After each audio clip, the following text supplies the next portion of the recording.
All right, joining you today to explore a really interesting topic that's shaking up how B2B SaaS companies find their best customers. Yeah, it really is. We're doing a deep dive into account-based marketing, ABM, specifically for the SaaS world. We'll try to pull out the essentials from the material you shared. Sounds good. The mission really is to help you cut through the noise, get straight to what's important here with ABM in SaaS. And the challenge it tackles is pretty significant in SaaS. You've got these complex buying cycles, lots of people involved in decisions. Right. And honestly, the cost to get a new customer, it can be, well, sky high. Mm-hmm. So traditional marketing, chasing lots of leads that might not pan out, ABM flips that. It targets those high-value accounts right from the start. Okay, so it's really a response to that high cost and complexity. Mm-hmm.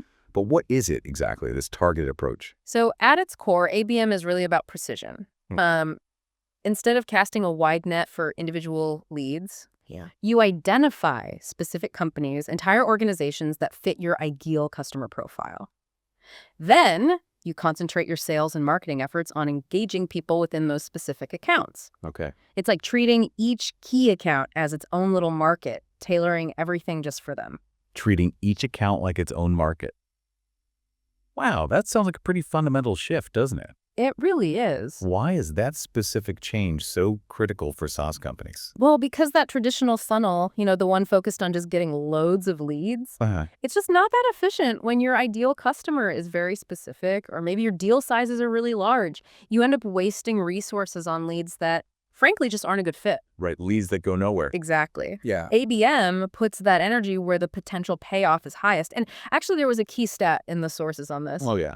Something like 81% of B2B marketers using ABM, they report getting a higher ROI compared to their other marketing stuff. That's pretty compelling. 81% higher ROI.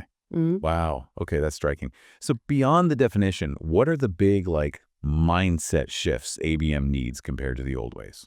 Yeah, there are a few really key ones. First, you shift your thinking from leads, any person who interacts, often called an MQL, By marketing qualified lead. to focusing on target accounts, whole organizations that fit your ideal customer profile, your ICP.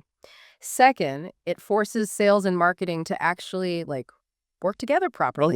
Breaking down the silos. Totally. No more silos. They need to collaborate really closely, share target lists, have common goals for those accounts. And does the main goal change too? The focus? Oh, absolutely. The focus shifts pretty decisively, actually, from just short-term wins, like hitting an MQL number, to really prioritizing the long-term value, the LTV of an account. LTV, right. You're thinking about keeping them happy, expanding the business with them, building that lasting relationship right from the start. And focusing on LTV, well, that naturally helps customer success later on, makes growth more scalable too. Okay, that makes sense. So if you're focusing on specific accounts and long-term value, how does that change how you do things? What about content and channels? Yeah, good question. It means your content has to be super relevant. Forget the generic stuff. Mm-hmm. You need things like tailored case studies, maybe specific solution briefs, webinars that speak directly to that target account's industry, their challenges, maybe even specific roles in the company. So very personalized. Exactly. And you don't just use one channel. You orchestrate your outreach across multiple touch points: email, LinkedIn, maybe personalized website experiences, targeted ads, even, direct mail sometimes. Wait. The idea is to reach all the different stakeholders in that account, sort of simultaneously. There are even ad tools that let you target people just at specific companies or IP addresses. That sounds like a lot of coordination. If someone's just starting out with this, what's the basic process the sources lay out? Yeah, it can seem like a lot, but the sources give a pretty clear path. First, define your ideal customer profile, your ICP, really rigorously. Who are your perfect fit companies? Okay, step one. Second, pick your target accounts based on that ICP. Maybe use some buying signals too. Third, and this is so crucial, get sales and marketing aligned, same page, same goals for those accounts. Right, the collaboration piece again. Fourth, develop and run those super personalized campaigns for each account, or maybe small groups of similar accounts. And fifth, measure engagement, measure results, but at the account level, and keep tweaking. It's not a one-and-done thing, constant optimization. Got it. Any quick best practices for building this out? things to keep in mind? Yeah, a couple mentioned were start small, maybe a pilot group of accounts to test your process. Makes sense. Definitely invest in the right tech. ABM platforms really help with the orchestration and personalization. And don't forget your customer success team. They know so much about what makes customers stick around and where expansion opportunities might be. Good point. What about looking ahead? Any future trends? Well, AI and predictive analytics seem to be getting bigger for picking and scoring accounts. But maybe the biggest shift is ABM moving beyond just getting new customers. Oh, Yeah, extending into the whole customer lifecycle thinking, account first for onboarding, support, renewals, expansion, the whole journey.